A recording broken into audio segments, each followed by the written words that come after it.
બધાને સ્ટ્રેસ છે તો પછી મેન્ટલ વેલનેસ આપણે કેમ ચર્ચા કરી રહ્યા બહુ બધી શક્તિઓ છે આમાં જે આપણે લાઇટલી લઈએ છીએ. બધા લોકોને સ્ટ્રેસમાંથી બહાર તો નીકળવું જ છે. બધાને એવું છે કે હું ખુશ રહું, બટ એ ખુશ રહેવાનો રસ્તો ક્યાં છે? ગ્રેટિટ્યૂડ. તમે તમારા દિલ પર હાથ મૂકીને કહો કે કેટલી વખત તમે તમારા મનને કહ્યું છે થેન્ક યુ કે તું આખો દિવસ ધબકે છે, આખો દિવસ મારું લોહીનું પરિભ્રમણ કરે છે. તો બીજી બાજુ આપણે સોશિયલ મીડિયાની વાત કરીએ તો આજકાલ સોશિયલ મીડિયા ઉપર લાખો લોકો છે. બધા રોજની અગર એક પોસ્ટ બી કરે છે તો એ સ્માઇલિંગ ફેસ વાળી થશે, પણ સ્માઇલ પાછળ ખરેખર એક થાક અને એક સ્ટ્રેસ નથી. વ્યક્તિ જે પોતાની તમે કહ્યું એમ પોસ્ટ મૂકે છે તો એ કોઈ દિવસ જેન્યુઇન પોસ્ટ કે ઓનેસ્ટ પોસ્ટ નહીં હોય, એમાં એડિટિંગ થયેલું જ હશે અને જ્યારે આપણે એ જોઈએ ત્યારે એવું લાગે કે આઈ એમ નોટ ઇનફ. તો આ એક પેન્ડુલમ છે જે અમે જનરલી ડાઉઝિંગમાં યુઝ કરતા હોઈએ છીએ. ડાઉઝિંગ એક પ્રકારની એનર્જી છે. હું તમને આપીશ, જેને તમે કમાન્ડ આપશો તે રીતે એ મૂવમેન્ટ કરશે. Right to left, right to left, right to left, clockwise, clockwise, clockwise, clockwise. Actually working. અગર તમે મારા હું પ્રશ્ન પૂછું એના જવાબ આ આપી શકે? ઓફકોર્સ આપી શકે. ફોર એક્ઝામ્પલ, અગર આપણે લગ્ન વિશે પૂછીએ તો આ વર્ષે મારા લગ્ન થઈ જશે કે નહીં? પેન્ડુલમ, કરણના લગ્ન આ વર્ષે થશે કે નહીં થાય? યસ માં આવે છે. બહુ સ્ટ્રોંગ યસ આવે છે. આ ગજબ વસ્તુ છે. આ છે શું પહેલા તો મને ખબર જ નથી પડી રહી, કારણ કે આ બધી વસ્તુ મારા માટે તો એક જાદુ સમાન જ છે. પણ વિચારોથી આ બધી વસ્તુ થઈ જાય, આ કઈ રીતે પોસિબલ છે? આ પ્રશ્ન, આ વાક્ય ઘણી બધી જગ્યાઓ પર સાંભળીએ છીએ જી. પરંતુ એવું કેમ છે કે પુરુષ રડી ના શકે? કે જે તમારામાં હોય એ જ તમને મળે. બધા જ લોકો ખુશ રહેવાની કોશિશ તો કરી રહ્યા છે, એમાં પણ ખાસ કરીને મહિલાઓ. પરંતુ એવું નથી લાગતું કે સ્ત્રીઓ પાસેથી વધારે પડતી જ અપેક્ષાઓ રાખવામાં આવે છે? કે તમે લોકો જ્યારે કોઈને કમિટમેન્ટ કરો છો કે કોઈને કહો છો કે હું આખી જિંદગી તમારી જોડે વિતાવીશ, કે હું તમને ખૂબ પ્રેમ કરું છું, તો એ બહુ સાવધાનીથી સાવચેતીથી બોલજો, કેમ કે એનો ઇમ્પેક્ટ અમે રિસર્ચમાં જોઈએ છે ડીએનએ સુધી હોય છે. મારા નસીબમાં એવું લખેલું છે કે હું અબજોપતિ બનીશ. ફોર એક્ઝામ્પલ, આપણે સારું જ વિચારીએ. જી બિલકુલ. અગર હું કંઈ કર્મ નથી કરતી તો હું શું બની શકીશ? તો ઇન્ટેન્શન જેવું તમારું હશે એવું જ તમને રિઝલ્ટ મળશે, એવા જ કોન્સિક્વન્સીસ બનશે. એક્શન તો પછી આવશે. That is the law of karma.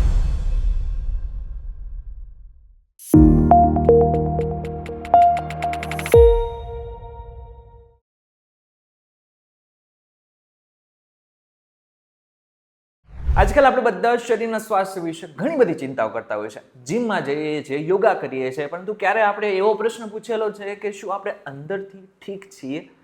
આજકાલ મહિલાઓ સૌથી વધુ જવાબદારી ઉપાડે છે, ઘરની, કારકિર્દીની, બહારની, ઘણી બધી સંબંધોની. પરંતુ મહિલાઓ કઈ રીતે સ્ટ્રેસમાં જીવે છે અને સ્ટ્રેસમાંથી કઈ રીતના બહાર આવી શકે છે? આજકાલ પુરુષોને પણ એટલું જ સ્ટ્રેસ છે, તો આ બહાર કઈ રીતના આવી શકે? એટલા માટે થઈને અમારો જે પોડકાસ્ટ છે એ તમારા માટેનો છે.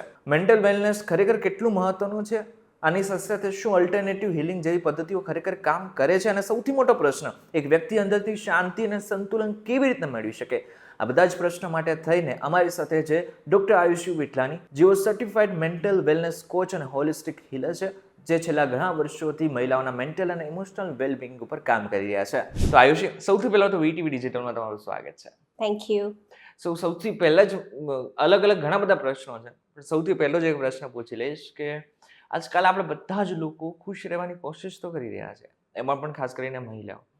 પરંતુ એવું નથી લાગતું કે સ્ત્રીઓ પાસેથી વધારે પડતી જ અપેક્ષાઓ રાખવામાં આવે છે? સાચી વાત છે કરણભાઈ. First of all thank you for inviting me. Very happy to be here. તમારી વાત ખરેખર સાચી છે, કેમ કે સ્ત્રીઓને એક ઇમોશનલ ઓવરલોડનો સામનો કરવો પડતો હોય છે. આજે આપણે જોઈશું કે ઘણી બધી સ્ત્રીઓ છે એ ઘણી બધી જવાબદારીઓ ઉઠાવતી હોય છે, જેમ કે બાળકોની કેર કરવી, એમના સાસુ સસરાની કેર કરવી, પેરેન્ટ્સ, જોબ, આ બધી જવાબદારીઓ વચ્ચે એક ઇમોશનલ ટ્રોમા એમને બિલ્ડ થતો હોય છે અને જે એ સપ્રેસ કરીને પણ રાખતી હોય છે, એને બહાર નથી આવવા દેતી, એને છુપાડીને રાખે છે. તો એના કારણે પછી બીજા રૂપમાં એ બહાર આવતું હોય છે. તો તમારી વાત સાચી છે કે સ્ત્રીઓ ઉપર થોડો વધારે ભાર છે. એવું નહીં કહું કે ફક્ત સ્ત્રીઓ પર છે, પુરુષો પણ ઘણું બધું સ્ટ્રેસ ઉઠાવે છે. પણ બીજી બાજુ આપણે સોશિયલ મીડિયાની વાત કરીએ તો આજકાલ સોશિયલ મીડિયા ઉપર લાખો લોકો છે, લાખો, હવે તો કરોડો લોકો હશે કદાચ. બધા રોજની અગર એક પોસ્ટ બી કરે છે તો એ સ્માઇલિંગ ફેસ વાળી જ હશે, પણ સ્માઇલ પાછળ ખરેખર એક થાક અને એક સ્ટ્રેસ નથી? સાચી વાત છે. આ સોશિયલ મીડિયાની વાત કરીએ તો ખૂબ મોટો સોશિયલ મીડિયાનો અત્યારે આપણા બધા પર પ્રભાવ રહેલો છે. અને એમાં એક આપણે એડિટેડ વર્ઝન જોઈએ છીએ. કોઈ પણ વ્યક્તિ જે પોતાની તમે કહ્યું એમ પોસ્ટ મૂકે છે તો એ કોઈ દિવસ જેન્યુઇન પોસ્ટ કે ઓનેસ્ટ પોસ્ટ નહીં હોય. એમાં એડિટિંગ થયેલું જ હશે. અને જ્યારે આપણે એ જોઈએ ત્યારે આપણે એવું લાગે કે આઈ એમ નોટ ઇનફ. તો આ જે ફિલિંગ છે એનાથી જ આપણે કમ્પેરિઝન શરૂ થાય છે. એનાથી જ જે છે આપણે ડિસ્ટર્બન્સ, સ્ટ્રેસ, એન્ઝાયટી આ બધા પ્રોબ્લેમ્સ શરૂ થાય છે. તો I would say this is the root cause of so many problems. કમ્પેરિઝનની તમે વાત કરી, આજકાલ તો બધા જ કમ્પેરિઝન કરતા હોય છે. તમે કદાચ નહીં કરતા હોય, બટ આજકાલ લાખો લોકો કમ્પેરિઝન કરે છે, એકબીજા સાથે કરે છે.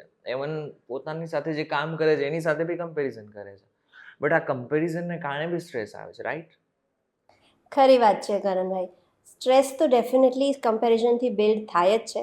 અને કયા લેવલ સુધી બિલ્ડ થાય છે, જ્યારે અમારી જોડે ક્લાયન્ટ્સ આવે છે ત્યારે ધારો કે કોઈનું એમને જોયું હોય કે સોશિયલ મીડિયા પ્રોફાઇલ પર આટલા વ્યૂઝ આવેલા છે, આટલા લાઇક્સ આવેલા છે, એમના વિડીયોઝ કે ફોટોઝને ઘણી લાઇક્સ મળેલી છે, તો એ કમ્પેરિઝન કરી અને પોતાના ફોટો કે વિડીયોઝને લાઇક ના મળે ત્યારે જે એક ડિસસેટિસ્ફેક્શન ઊભું થાય છે અમે જોઈ શકીએ છીએ. તો આ જે કમ્પેરિઝન છે એ કઈ હદ સુધી આપણા માટે પોઝિટિવલી કામ કરે છે અને કઈ હદ સુધી આપણને એ આપણે સ્ટ્રેસમાં નાખી દે છે કે ધકેલી દે છે. ત્યાં એક બેલેન્સ લઈ આવવાની જરૂર છે. આજે રામ ભગવાન ના હોત, બરાબર, તો રાવણ અને રામનું કમ્પેરિઝન આપણે કરીએ છીએ. ડેફિનેટલી ગુડ એન્ડ બેડનું કમ્પેરિઝન હંમેશા થયું જ છે. કોઈ વસ્તુ સારી એટલે છે કેમ કે કંઈ સાથે જોડે ખરાબ વસ્તુ બી છે. તો ગુડ એન્ડ બેડની કોન્ફ્લિક્ટ તો રહેલી જ છે. તો કમ્પેરિઝન છે જ, પણ એ હેલ્ધી છે. એમાંથી કઈ લેસન છે જે આપણે શીખીએ છીએ, એમાંથી વેલ્યુઝ લઈએ છીએ.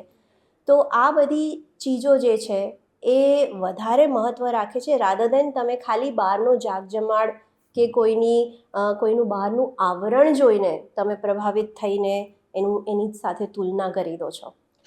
અચ્છા, સ્ટ્રેસની આપણે વાત કરી રહ્યા છીએ તો એક પ્રશ્ન થાય છે કે બધાને સ્ટ્રેસ છે, તો પછી મેન્ટલ વેલનેસ આપણે કેમ ચર્ચા કરી રહ્યા છીએ? ખરેખર બહુ સરસ તમે પ્રશ્ન કર્યો છે. અત્યારે મેન્ટલ વેલનેસ એટલા માટે જરૂરી છે કે આપણે એક સિમ્પલ એક્સપેરિમેન્ટથી આને આપણે જાણીશું કે શું કામ ઇમ્પોર્ટન્ટ છે.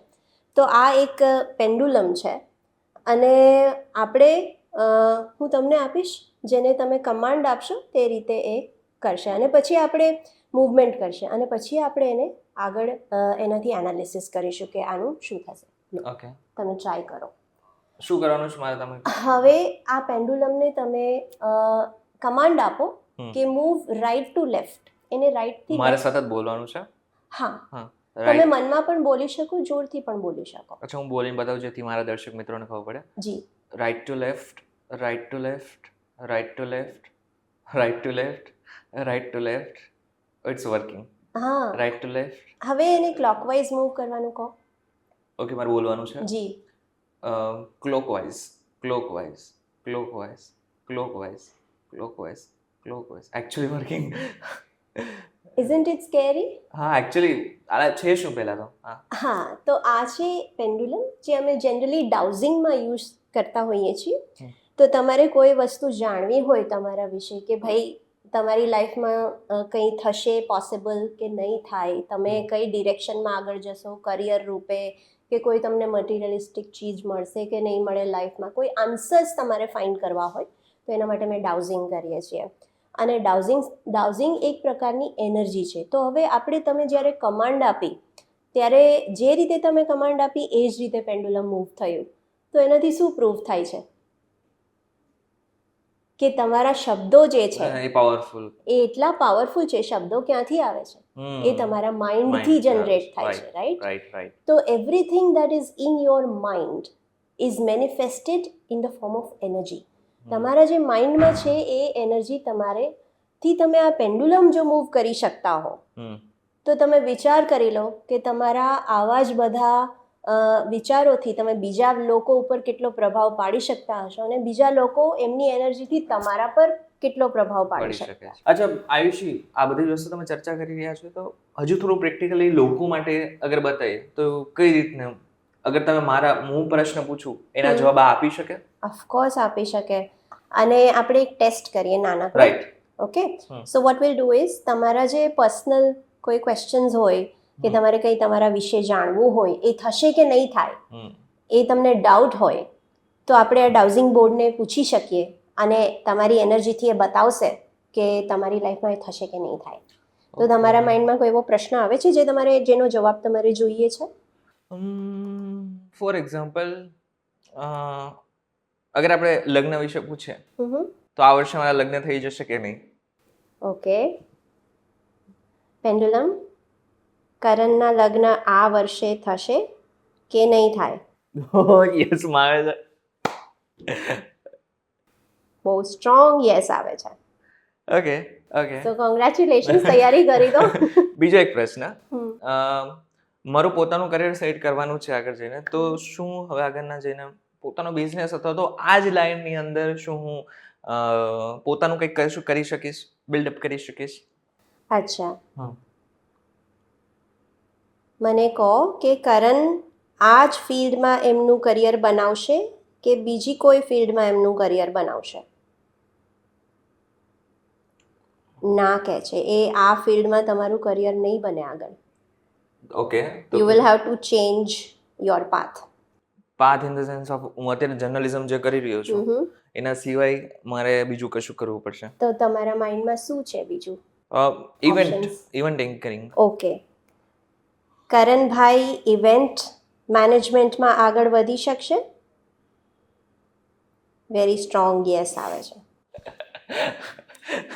ગજબ વસ્તુ છે આ. છે શું પહેલા તો મને ખબર જ નથી પડી રહી, કારણ કે આ બધી વસ્તુ મારા માટે તો એક જાદુ સમાન જ છે. કદાચ જે લોકો મને જોતા હશે એ લોકો માટે પણ આ જાદુ સમાન જ હશે.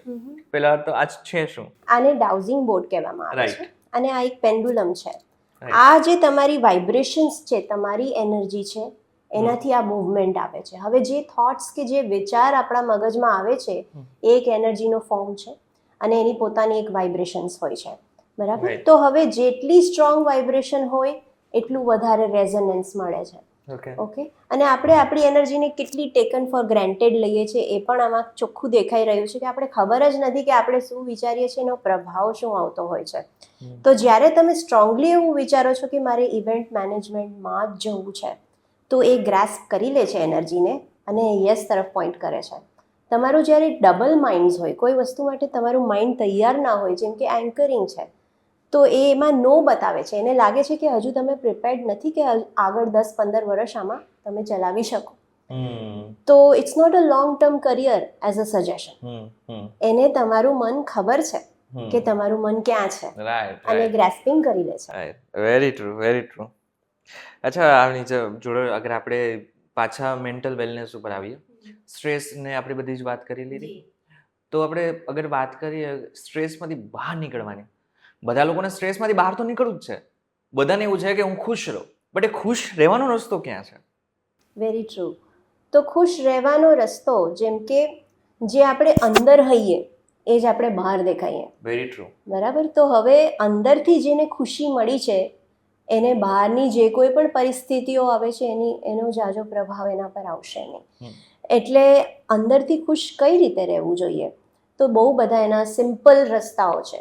જેમ કે તમે બેસીને, અત્યારે ચેલેન્જીસનો જમાનો છે, બધા એ સોશિયલ મીડિયા પર અલગ અલગ જાતના ચેલેન્જીસ લે છે, તો હું એવું સજેશન આપીશ કે એવો એક ચેલેન્જ લો કે 10 મિનિટ સુધી હું બિલકુલ મૂવ નહીં કરું, હું કોઈ પણ સોશિયલ મીડિયા કે મારા ગેજેટ્સને ટચ નહીં કરું અને મારી આંખો બંધ રહેશે.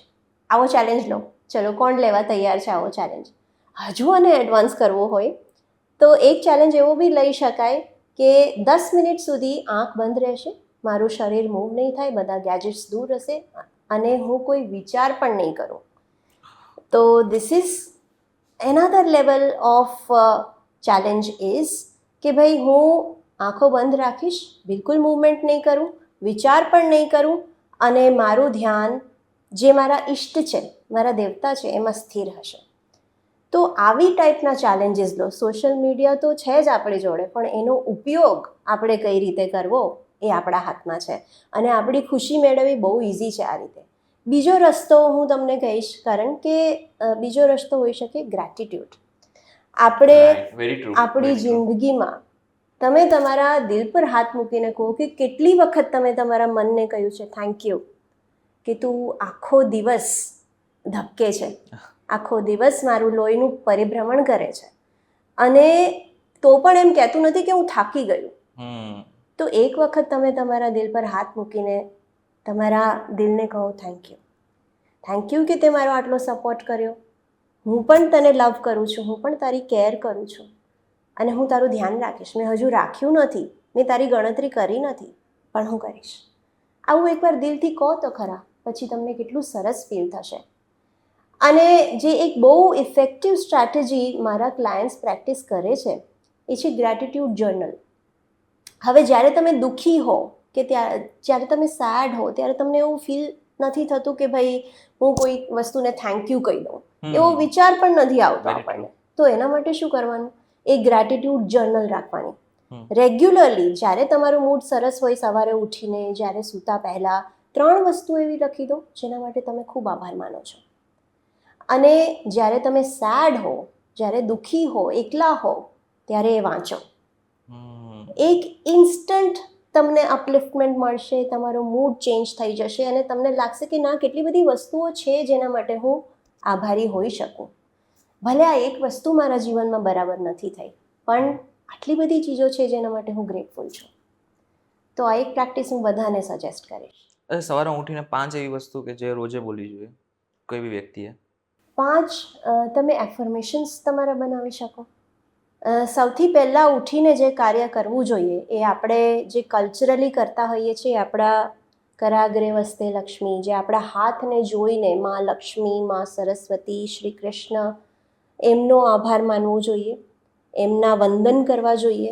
ધરતી માતાને આપણે અપોલોજી કે સોરી કહેવું જોઈએ કે ભાઈ સોરી, હું તમારા ઉપર પગ મૂકીશ. તમે પૃથ્વી જે છે એ વિષ્ણુ પત્ની છે, રાઈટ? બરાબર? તો વિષ્ણુ પત્નીની આપણે ક્ષમા યાચના કરવી જોઈએ. આ સવારે બધાએ કરવું જોઈએ. અને ત્રીજી વસ્તુ છે એફર્મેશન્સ. તમને જે કોઈ પણ તમારી લાઈફમાં અચીવ કરવું હોય એ 3 કે 2 કે જે તમે લિસ્ટ બનાવ્યું હોય એ એફર્મેશન્સ બોલવા જોઈએ અને ગ્રેટિટ્યૂડ કરવું જોઈએ કે થેન્ક યુ, આ મને મળી ગયું છે. તો આ જે વસ્તુ તમે અપનાવી લેશો તમારી દિનચર્યામાં રોજ, તો તમને ક્યારેય એવું ફીલ નહીં થાય કે તમારી લાઈફ ઇનકમ્પ્લીટ છે. પણ વિચારોથી આ બધી વસ્તુ થઈ જાય, આ કઈ રીતે પોસિબલ છે? મારે એ સમજવું છે. ખાલી વિચાર માત્રથી અથવા તો લખીને કઈ પણ વસ્તુ થઈ જશે, જે જોઈતું હશે એ મળી જશે, આ કઈ રીતે કામ કરે છે? ઓકે, તો એક સ્ટોરી પર આપણે જઈએ આમાં.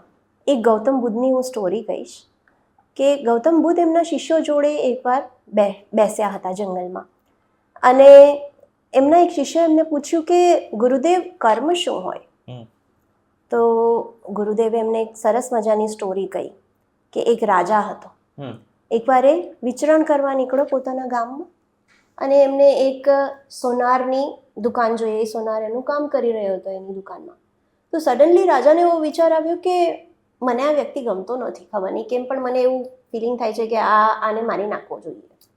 તો એમનો મંત્રી પણ એમની જોડે હતો અને મંત્રીને થયું કે રાજાને કેમ આવો વિચાર આવ્યો? ઘણીવાર આપણે બી કોઈને જોઈને એવો વિચાર આવતો હોય છે કે ભાઈ નેગેટિવ વાઇબ્સ, આઈ ગેસ. હા, નેગેટિવ વાઇબ્સ આવતી હોય કે આ મને નથી ગમતી વ્યક્તિ.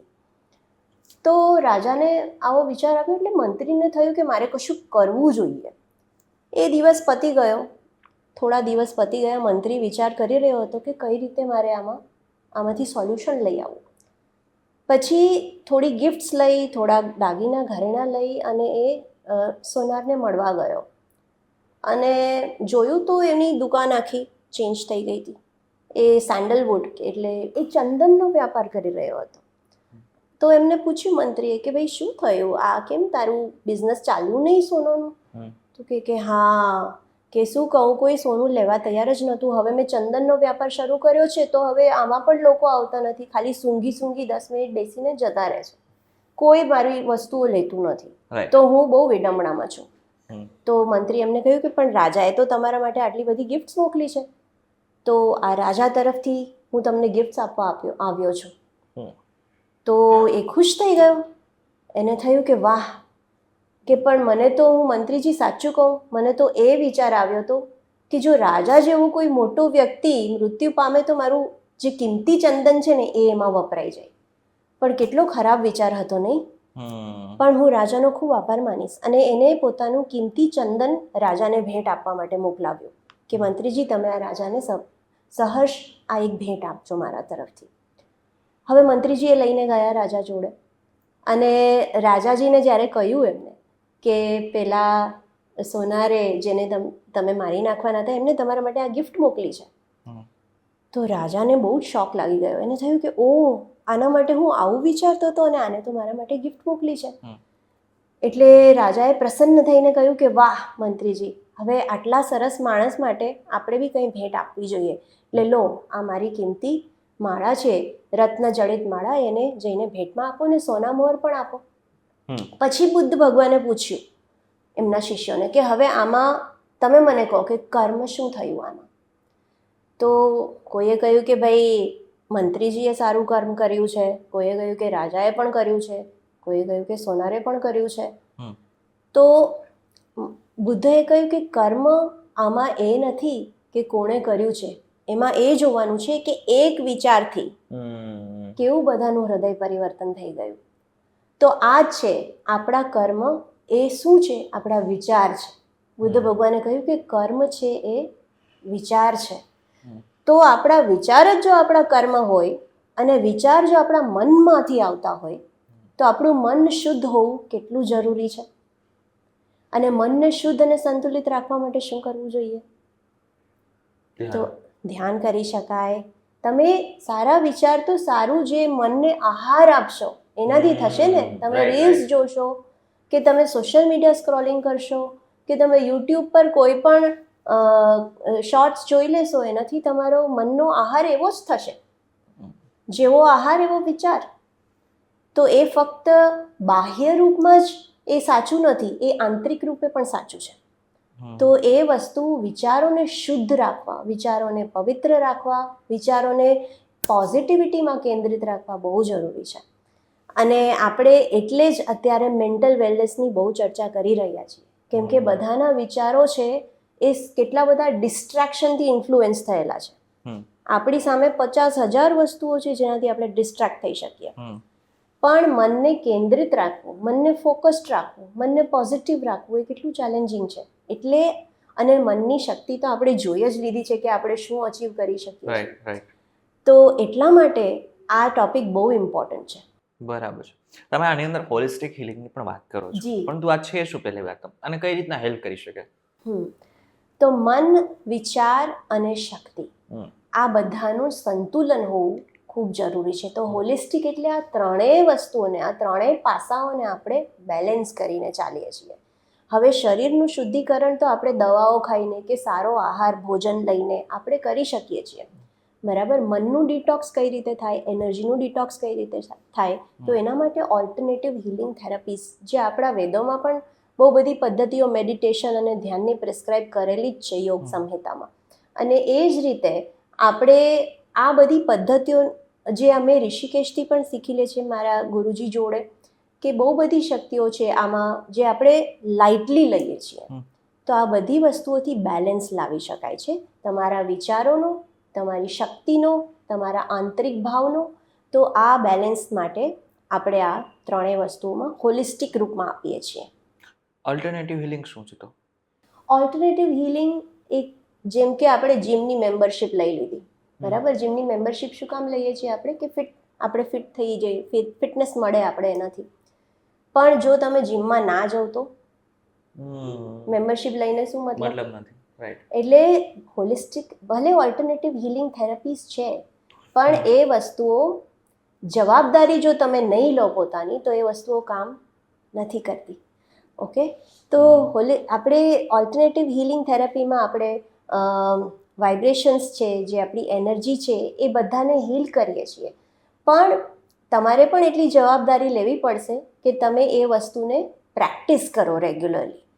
ઇફ યુ ડોન્ટ પ્રેક્ટિસ, ખાલી જીમ મેમ્બરશિપ લઈને કે એવો ફાયદો નહીં થાય કે તમારા મસલ્સ બની જશે. બરાબર. તો ઓલ્ટરનેટિવ હિલિંગ થેરાપીઝનું પ્રૂફ જોઈતું હોય તો હાર્વર્ડ યુનિવર્સિટીએ પણ એક રિસર્ચ પેપર બહાર પાડેલું છે, જેમાં એને પ્રૂફ કર્યું છે કે જ્યારે તમે દિલથી કોઈ વ્યક્તિ માટે કંઈ સારું વિચારો છો કે એ સાજા થઈ જાય, કે હીલ થઈ જાય, તો ખરેખર એ વાઇબ્રેશન્સ એમના સુધી પહોંચે છે. આવું રિસર્ચ પેપરમાં પ્રૂફ થયેલું છે. અને મેં પણ આમાં ઘણી બધી રિસર્ચ કરેલી છે અને મારા રિસર્ચ પેપરને પણ બિરદાવવામાં આવ્યા છે. તો બધી રિસર્ચીસમાં એવું જ બહાર આવ્યું છે કે ખરેખર આ પદ્ધતિઓ બહુ જ ઇફેક્ટિવ છે. અને મેડિસિનલ જ્યારે તમે ઇમરજન્સી હોય ત્યારે તમે મેડિસિન્સ પર જાઓ, પણ રેગ્યુલર લાઈફમાં તમારે હિલિંગ તમારું કરવું જ જોઈએ, કેમ કે બહારથી ટ્રોમા પણ એટલી આવતી હોય છે આપણી. Right right. પણ મહિલાઓની તો વાત કરી લીધી, હવે પુરુષોની પણ વાત કરી લઈએ. ચોક્કસ.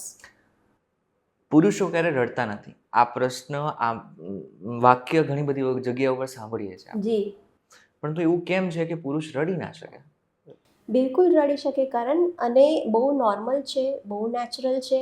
ઇમોશન્સ છે એ કોઈ માટે બાધ્ય નથી કે આ ઇમોશન છે ફક્ત સ્ત્રીઓ માટે હોવું જોઈએ, કે આ ઇમોશન છે ફક્ત પુરુષો માટે હોવું જોઈએ. પુરુષ પણ રડવું જોઈએ પુરુષોએ, જ્યારે એમને એવું ફિલિંગ આવે કે ભાઈ મને ગ્રીફ છે કે મને દુઃખ છે, ત્યારે એમને પણ રડવું જોઈએ. અને એ બહુ જ નોર્મલ છે.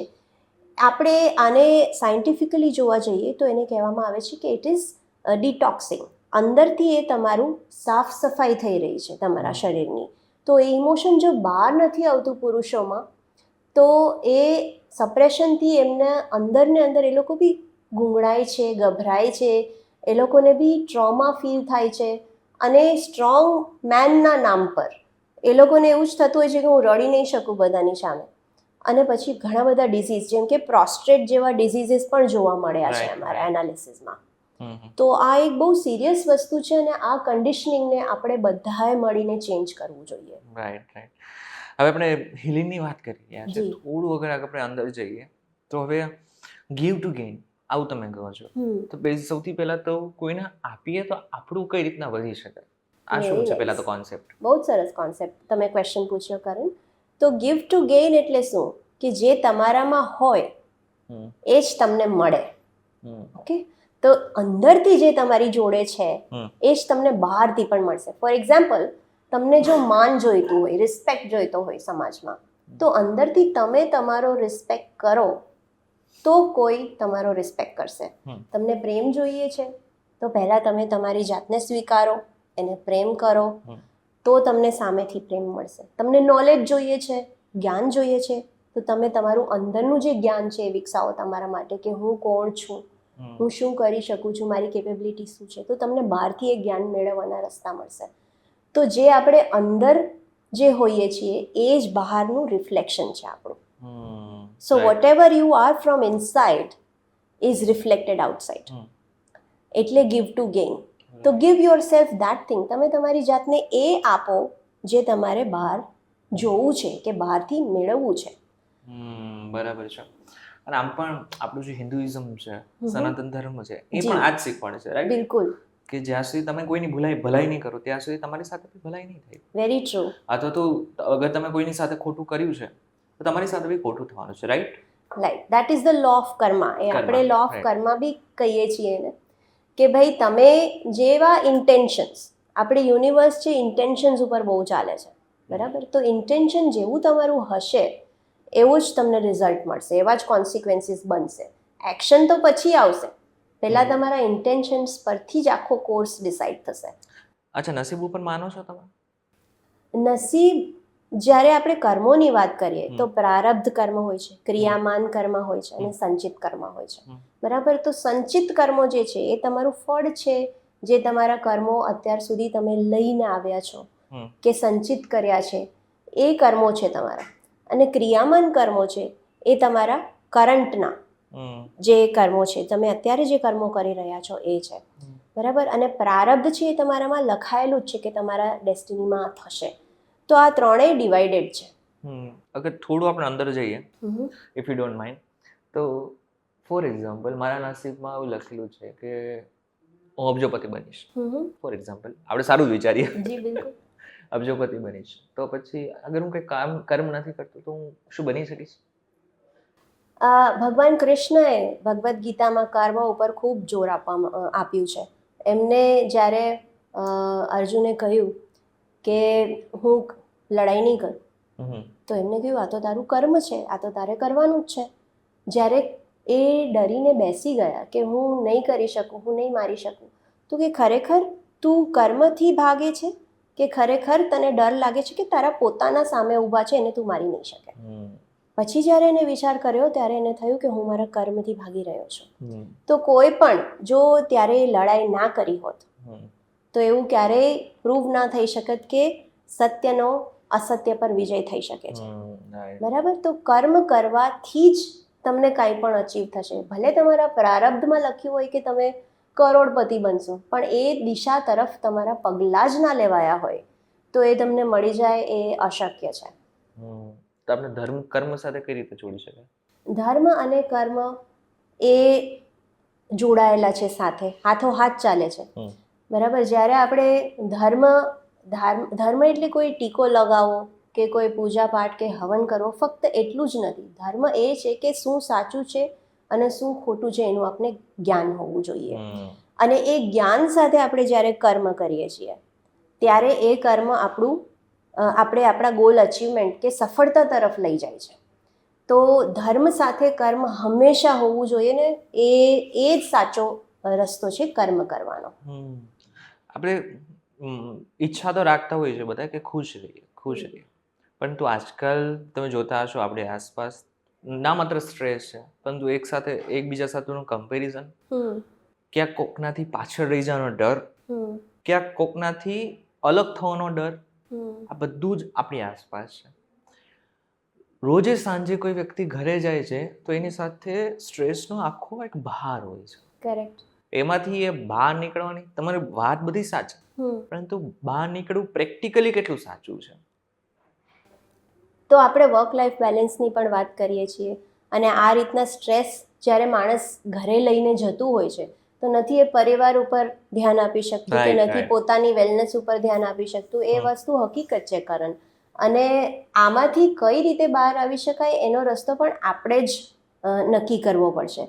ફોર એક્ઝામ્પલ, તમે એવી 3 ચીજો તમે નક્કી કરી લો કે હું ઘેર જઈને સૌથી પહેલાં સ્નાન કરી ફ્રેશ થઈને કોફી મારા ફેમિલી જોડે પીશ કે ચા પીશ કે ડિનર કરીશ, તો એક ફેમિલી બોન્ડિંગ થશે તમારું. બીજી વસ્તુ તમે નક્કી કરી શકો કે હું સેલ્ફ માટે થોડો ટાઈમ કાઢીશ, કે હું ડીપ બ્રીધિંગ કરીશ, કે હું મારું મ્યુઝિક સાંભળીશ, કે ડાન્સ કરીશ. તો આ વસ્તુ કરીને તમે તમારું પર્સનલ ટાઈમ બેલેન્સ કરો છો. અને તમે ત્રીજી વસ્તુ એ નક્કી કરી શકો કે હું મારા ફ્રેન્ડ્સ જોડે થોડો ટાઈમ સ્પેન્ડ કરીશ, કે એમની જોડે કોલ કરીશ કે વિડીયો કોલ કરીશ, કે તમને જે અનુકૂળ હોય. પર્સનલી મળી શકતા હોય તો થોડી વાર એ પણ કરી શકાય. આના માટે સમય ફાળવીને રાખવો જરૂરી છે. જ્યારે બેલેન્સ નહીં હોય લાઈફમાં તો એવો એક પોઈન્ટ આવશે કે 1% પર આખી લાઈફ તમારી બેટરી ચાલતી હશે અને એક ટાઈમ પર બેટરી કામ કરવાનું બિલકુલ બંધ કરી દેશે. તો એ સ્ટેજ ના આવે એના માટે એક મુલ્લા નસરુદ્દીનની મને વાત યાદ આવે છે. તો મુલ્લા નસરુદ્દીન એકવાર બીમાર પડ્યા અને રાત થઈ ગઈ હતી. એમની પત્નીએ કહ્યું કે આપણે ડૉક્ટર જોડે જઈએ, તો કે ના, મારાથી ડૉક્ટર જોડે નહીં જવાય, આપણે ડૉક્ટરને અહીંયા બોલાવી લઈએ. બાજુમાં જ એમનું ક્લિનિક છે પણ અત્યારે રાત્રે તો બંધ થઈ ગયું હશે. તો એમને પત્નીને પૂછ્યું તમારી જોડે કોન્ટેક્ટ નંબર છે? તો કે હા મારી જોડે છે. તો પછી કે આપણે કોલ લગાવીએ. એમને કોલ લગાવ્યો કે ડૉક્ટર સાહેબ મને બહુ જ તકલીફ થઈ રહી છે, તમે ઘેર આવી શકશો?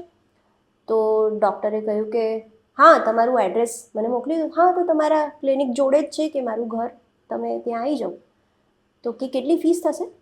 તો ડૉક્ટર કે 200 દિનાર. 200 દિનાર થશે? પણ તમે તમારા ક્લિનિકમાં તો 40 દિનાર લો છો. તો મુલ્લા નસરુદ્દીન કે આ તો બહુ વધારે કહી રહ્યા છે. એની પત્નીને કે પણ એ તો ડૉક્ટર કે ઘેર આવવાના તો ચાર્જીસ આટલા રહેવાના જ ને, હોમ વિઝિટના ચાર્જ વધારે હોય ને, પાછી રાત પડી ગઈ છે. તો ડૉક્ટર સાહેબ તમે એક કામ કરો, તમે તૈયાર થઈ જાઓ અને તમે ક્લિનિક પર આવી જાઓ, હું ક્લિનિક પર આવું છું તમારા. તો બુદ્ધિ યોગ, બરાબર, મુલ્લા નસરુદ્દીને બુદ્ધિ વાપરી કે ભાઈ ક્લિનિક પર આવી જશે તો 40 દિનારમાં કામ પતી જશે. તો ભગવાન કૃષ્ણએ કહ્યું છે કે બુદ્ધિ તો તમારી છે, બરાબર. બુદ્ધિ યોગ શું કામ અમને ગીતામાં કહેવો પડ્યો કે તમારે બુદ્ધિ પણ વાપરવાની છે. ખાલી ભક્તિ છે, જ્ઞાન છે એ જ ઇનફ નથી, બુદ્ધિ વાપરી અને તમારો સમય તમે વ્યવસ્થિત સોર્ટ આઉટ કરો અને એનો ઉપયોગ કરો. તો જ્યારે તમે ઘેર આવીને સ્ટ્રેસ્ડ હોવ તો તમારા સમયને કઈ રીતે ઉપયોગ કરવો એ તમારી ઉપર છે. તમારે એ લિસ્ટ બનાવીને રેડી રાખવું પડશે કે ભાઈ હું આ રીતે નિવેશ કરીશ મારા સમયનો. બરાબર છે. થોડું આપણે અલગ ક્વેશ્ચન ઉપર જઈએ. જસ્ટ મારા મગજમાં આવ્યું કે આપણે બધા મેન્ટલ વેલનેસની વાત કરી રહ્યા છે. તો આજકાલ બહુ બધા લોકોના દિલ તૂટતા હોય છે. તમે જોતા હશો કે બ્રેકઅપ જલ્દી થઈ જાય છે, પેચઅપ એટલું જ જલ્દી થઈ જતું છે. પરંતુ જે લોકોનું બ્રેકઅપ થાય છે એ લોકોના માનસિક સ્વાસ્થ્ય પર બહુ જ ઊંડી અસર થતી હોય છે. અને જો ખરેખર સાચો પ્રેમ કરેલો હોય છે તો ખરેખર બહુ જ ઊંડી અસર થતી હોય છે. તો એમાંથી કઈ રીતના બહાર આવી શકે? બરાબર.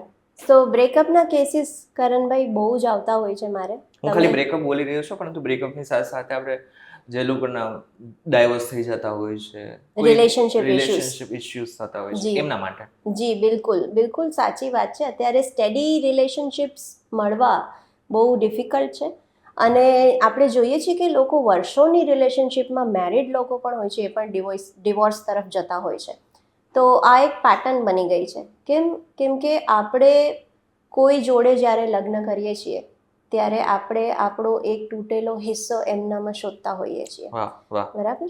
તો બધા એક જિગસો પઝલ છે, રાઈટ? તો મારા પઝલમાં જે પીસ મિસિંગ છે એ હું મારા પાર્ટનરમાં શોધીશ, એનામાં જે મિસિંગ છે એ મારામાં શોધશે અને જ્યારે આ કોમ્બિનેશન બની જશે ત્યારે આપણે સાથે આવીશું. પણ એવું જરૂરી તો નથી કે આ પીસ હંમેશા પરફેક્ટ રહેવાનું છે. તો આ પીસ હંમેશા વોલેટાઇલ છે, એ ચેન્જ થતું હોય છે. તો એના કારણે જ્યારે તમને એ માણસ એક રૂપમાં અટ્રેક્ટિવ લાગતો હોય છે અને પછી જ સેમ વ્યક્તિ જોડે તમારે એ આકર્ષણ રહેતું નથી. તો આના કારણે જ્યારે તમે અને કમ્પેરિઝન જે તમે પહેલાં વાત કરી કરણ, કે જ્યારે હું બીજા કોઈની ગર્લફ્રેન્ડ કે બોયફ્રેન્ડ કે વાઈફ જોઉં ત્યારે મને લાગે કે આ કેટલો સુખી છે, પણ એ મારો પીસ હું પછી એ બીજામાં શોધવા માંડું છું કે મારો મિસિંગ પીસ એમાં છે, મને તો આની જોડેથી મળ્યું નથી, એ આની જોડે છે. તો એ મિસિંગ પીસના ચક્કરમાં આપણે બહુ બધા રિલેશનશિપ બનાવી લઈએ છીએ અને આપણી લાઈફને કોમ્પ્લિકેટ કરી દઈએ છીએ. પણ આના પરિણામ જે છે એ હંમેશા પોઝિટિવ નથી હોતા. હું બધાને કહીશ કે તમે લોકો જ્યારે કોઈને કમિટમેન્ટ કરો છો કે કોઈને કહો છો કે હું આખી જિંદગી તમારી જોડે વિતાવીશ, કે હું તમને ખૂબ પ્રેમ કરું છું, તો એ બહુ સાવધાનીથી સાવચેતીથી બોલજો. કેમ કે એનો ઇમ્પેક્ટ અમે રિસર્ચમાં જોઈએ છીએ DNA સુધી હોય છે. જ્યારે તમે કોઈ જોડે શારીરિક સંબંધ બનાવો છો કે કોઈ જોડે તમે એવા ડીપ રિલેશનશિપમાં જાઓ છો તો એના DNA પર તમારો પ્રભાવ પડતો હોય છે અને DNAના સ્ટ્રક્ચર્સ પણ ચેન્જ થતા હોય છે. એટલે હું તમને રિક્વેસ્ટ કરીશ કે પ્લીઝ આ વસ્તુને બહુ સેન્સિટિવલી લો. આ કોઈ જોક નથી અને જ્યારે તમે કમિટમેન્ટ કરો ત્યારે એને નિભાવો. અધરવાઇઝ બંને પાર્ટીઝને, not just man or women, both parties suffer. બંને જગ્યાએ સફરિંગ છે અને આનાથી કોઈ પોઝિટિવ આઉટકમ આવતો નથી. બહુ જ સરસ વાત કરી. કારણ કે અત્યારનું જે સિચ્યુએશન છે, સિચ્યુએશનશિપમાં લોકો રહે છે, ડ્યુઅલ રિલેશનશિપમાં લોકો રહેતા હોય છે, ઓપન રિલેશનશિપ જેવી વસ્તુઓ આપણે કદાચ 5 થી 10 વર્ષ પહેલા કોઈને ખબર બી નહોતી. પણ જ્યારથી અત્યારે આ બધી જે રીતનાનું રિલેશનશિપ લોકો કરી રહ્યા છે, ઓપન રિલેશનશિપ, કેટલી બધી વસ્તુ છે કે જે લોકો માટે અત્યારે એના કારણે બી સ્ટ્રેસ આવી રહ્યું છે. કારણ કે રિલેશનશિપ જેટલું બગડશે, જેટલું એને અલગ રીતે પાંખો આપવાની કોશિશ કરશું, એટલું જ એ કાં તો રિલેશનશિપ આખું બગડી જશે અને કાં તો તમારું રિલેશન રહેશે જ નહીં. રાઈટ?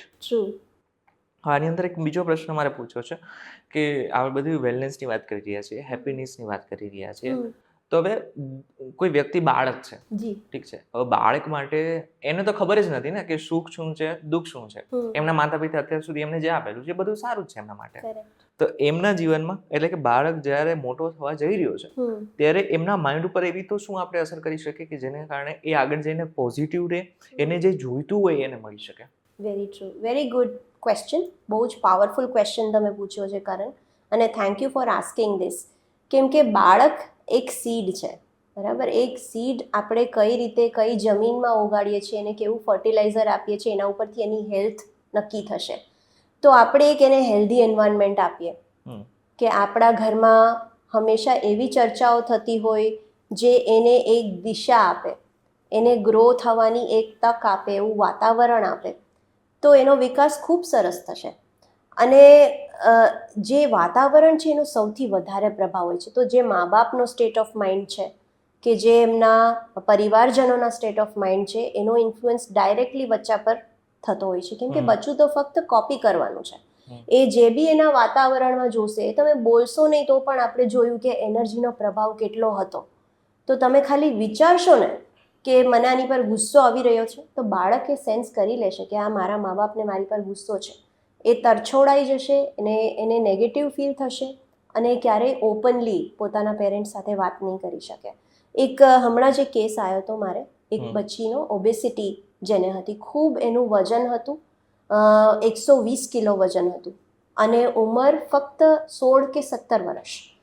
હવે તમે વિચારો કે આ કેટલો ખરાબ પ્રભાવ હોઈ શકે. જ્યારે એનું કાઉન્સેલિંગ કરવામાં આવ્યું ત્યારે એ બચ્ચીએ બહુ બધું એને ડિગિંગ કર્યું. ત્યારે એને કહ્યું કે મારા પેરેન્ટ્સ મારી જોડે સમય વિતાવતા નહોતા.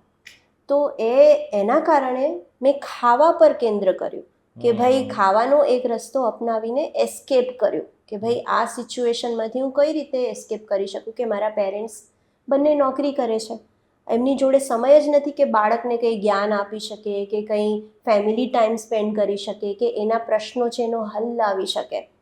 તો એને ખાવા પર ધ્યાન આપવાનું શરૂ કર્યું અને બેફામ જે એના હાથમાં આવ્યું એને ખાવાનું શરૂ કર્યું. અને જ્યારે એને શુગર લીધી તો શુગરની પ્રોપર્ટી એવી છે કે તમને ઇન્સ્ટન્ટ કિક આપે.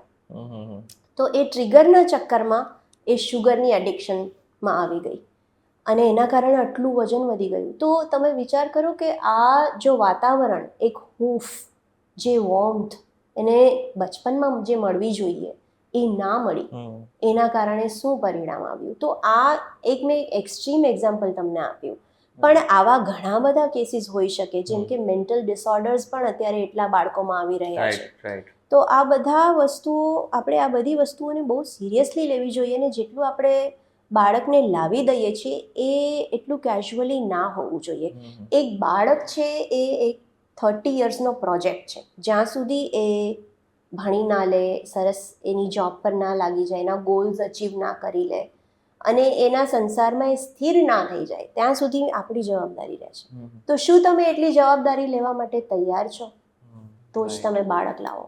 ઓકે, એક બે પ્રશ્ન છે છેલ્લા, ટૂંકમાં આન્સર આપજો. અગર કોઈ વ્યક્તિને કરોડપતિ બનવું છે, અબજોપતિ બનવું છે, સક્સેસ જોઈએ છે, એમને શું કરવું જોઈએ? તો બહુ આપણે સીધી વસ્તુ છે કે ગોલ હોવો જરૂરી છે લાઈફમાં. કરોડપતિ તો પછી એક ક્લિયર ગોલ હોવો જોઈએ કે મારે કેટલી અમાઉન્ટ અચીવ કરવી છે અને કયા સ્ટેપ્સ ફોલો કરીને હું ત્યાં સુધી પહોંચી શકીશ. એક બ્લુ પ્રિન્ટ ક્લિયર આપણા હાથમાં હોવી જોઈએ અને રોજ જો એને રિલિજિયસલી તમે સ્ટેપ બાય સ્ટેપ ફોલો કરી શકો તો ડેફિનેટલી કંઈ પણ એવું નથી કે તમે અચીવ ના કરી શકો. ઓકે, લખીને કોઈ વસ્તુ આપણે મૂકી દઈએ તો એનાથી ફરક પડે? અથવા તો આપણી જેવી ઈચ્છા છે એ બધી વસ્તુ લખી નાખીએ અથવા તો એના ફોટો રાખીએ તો એનાથી ફરક પડી શકે? ડેફિનેટલી. કારણ તો મેનિફેસ્ટેશન આપણે જ્યારે કંઈ કરવા માંગતા હોઈએ તો એને લખવાથી એક મોટર કનેક્શન બને છે, ન્યુરલ મોટર કનેક્શન, જે સીધું તમારા બ્રેઇન જોડે કનેક્ટેડ હોય. તો એને હાથથી લખો તમે કોઈ ચીજ તો એનો વધારે ઇન્ફ્લુઅન્સ આવે છે રાધર દેન કે તમે ફોટોઝ ખાલી લઈને ચોંટાડી દો દિવાલ પર. એનો ઇમ્પેક્ટ ઓછો આવે છે કેમ કે એ રજિસ્ટર નથી થયું તમારા બ્રેઇનમાં. તો કોઈ પણ વસ્તુ જ્યારે આપણે મોટર સ્કિલ્સથી લખીને એને રજિસ્ટર કરીએ છીએ બ્રેઇનમાં, એનો પ્રભાવ હંમેશા વધારે પાવરફુલ હોય છે. તો હું એવું ઇન્સિસ્ટ કરીશ કે રેગ્યુલરલી તમે કોઈ તમારા ગોલ્સ અચીવ કરવા માંગતા હો એ તમે લખીને અચીવ કરો તો ડેફિનેટલી એ મેનિફેસ્ટ થશે. અને એનો પણ એક પરફેક્ટ સમય હોય છે. એક પરફેક્ટ સમયે જ એ લખવું પડે છે અને પરફેક્ટ રીતે જ લખવું પડે છે, પરફેક્ટ સ્ટેટ ઓફ માઇન્ડમાં જ લખવું પડે છે તો એ થઈ શકે છે. જ્યારે આપણે યોગમાં કહેવામાં આવ્યું છે કે શ્વાસ આપણે લઈએ અને શ્વાસ છોડીએ, એની વચ્ચે એક ગેપ હોય છે. તો આ ગેપમાં જ્યારે તમે કંઈ મેનિફેસ્ટ કરો તો એ વસ્તુ ડેફિનેટલી મેનિફેસ્ટ થાય છે. બરાબર. પણ અત્યારે આપણે શ્વાસ જ એટલો જલ્દી લઈ લઈએ છીએ કે આ ગેપ આપણને નોટિસ જ નથી થતો કે હા મારા 2 શ્વાસની વચ્ચે ગેપ પણ છે. We are so busy. તો હું એવું કહીશ કે તમારા શ્વાસ પર ધ્યાન દો એટલે શ્વાસ જ છે જે આપણું આખું તંત્ર ચલાવે છે. તમારું આખું જીવન છે તમારા શ્વાસ થકી. તો એના પર ધ્યાન દો, એના પર કેન્દ્ર રાખો અને તમે બધું જ કરી શકશો. એ મારી ગેરંટી છે. હો, આજે તમારી સાથે જે વાતચીત કરી એ પ્રમાણે મને થોડું વધારે પડતું પોઝિટિવ ફીલ થાય છે, no doubt. Thank you so much Ayushi. Thank you. આજે તમે ઘણા બધા દર્શક મિત્રો એવા હશે કે જેમને તમે ઘણું બધું નોલેજ આપેલું છે, પણ તમારો અમારા સાથેનો અનુભવ કેવો રહ્યો એ જરાક આ કેમેરા સાથે કહી દો. શ્યોર. તો કારણ first of all thank you for inviting me. It's a pleasure કે તમે મને અહીંયા બોલાવી આજે, અને આ એક ખૂબ સરસ ચર્ચા કરી જેની અત્યારે સમાજમાં બધાને બહુ જરૂર છે. હું આ તમારા પોડકાસ્ટથી લોકોને એ જ કહેવા માંગીશ કે જેને પણ એવું લાગતું હોય કે એમના પર દુઃખ વેદના છે અને એ એકલા ફીલ કરી રહ્યા છે, તો please feel free to reach out. તમે મારો કોન્ટેક્ટ કરી શકો છો. કરણજી આપને મારું વેબસાઇટ એડ્રેસ આપશે, મારો કોન્ટેક્ટ નંબર પણ મૂકી દેશે. અને બીજું છે કે કોઈ પણ સ્ટેજ પરમેનન્ટ નથી. જો તમે દુઃખી છો તો પણ એ પરમેનન્ટ નથી, અને જો તમે ખુશ છો તો એ પણ પરમેનન્ટ નથી. તો આના માટે હંમેશા તૈયાર રહેવું જોઈએ, અને મારી મદદ હંમેશા રહેશે. તમારે જેને પણ હેલ્પ જોઈતી હોય પ્લીઝ કનેક્ટ. અને thank you so much VTV, thank you so much Karan for having me here. It was a pleasure. Ayushi સાથે તમારે કોન્ટેક્ટ કર્યો તો ડિસ્ક્રિપ્શનમાં અમે નંબર્સ અને ઈમેલ આઈડી મૂકેલું છે, તમે ત્યાંથી ડાયરેક્ટ કોલ કરી શકો છો, મેસેજ કરી શકો છો. અમારી સાથેનો અનુભવ તમને કેવો રહ્યો, તમને આ પોડકાસ્ટથી થોડું નોલેજ મળ્યો, તમને જરા કોમેન્ટ કરીને ચોક્કસથી કહેજો. વિડીયો થકી જો તમને કોઈ ઇન્ફોર્મેશન મળી તો વિડીયો લાઈક અને શેર જરૂરથી કરજો. તથા આ જ ઇન્ફોર્મેટિવ વિડીયોઝ માટે VTV ડિજિટલ સાથે જોડાયેલા રહેજો.